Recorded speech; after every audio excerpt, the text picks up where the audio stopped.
Devenu entraîneur de l'équipe de France féminine en mars dernier, Hervé Renard a dû faire un vrai sacrifice pour venir entraîner les Bleus. Bénéficiant d'un important salaire avec l'Arabie Saoudite, il a dû diviser ses émoluments par 20. La suite après la publicité, c'est une arrivée qui a complètement transformé l'équipe de France féminine.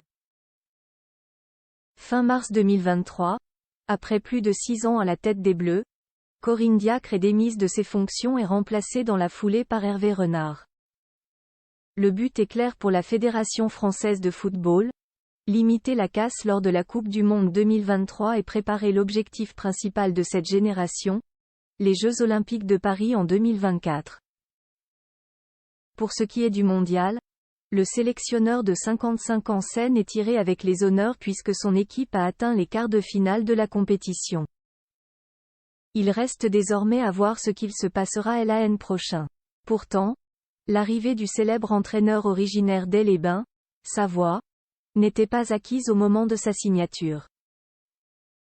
Avant cela, il entraînait la sélection masculine d'Arabie Saoudite depuis 4 ans, avec d'excellents résultats, dont une victoire historique face à l'Argentine de Lionel Messi.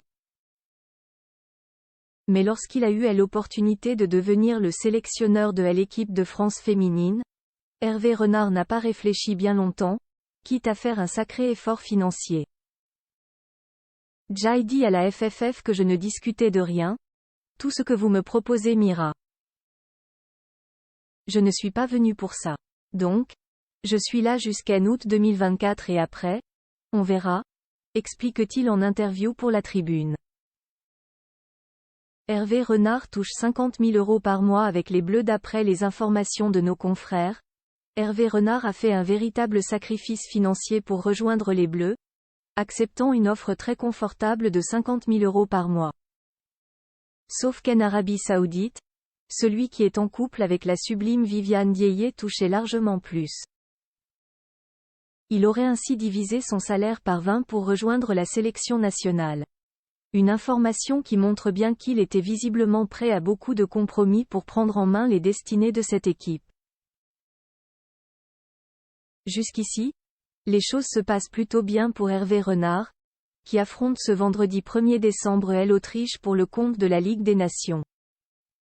Actuellement première avec 10 points, les coéquipières de Wendy Renard espèrent bien prendre le meilleur sur leurs adversaires du jour. La suite après la publicité.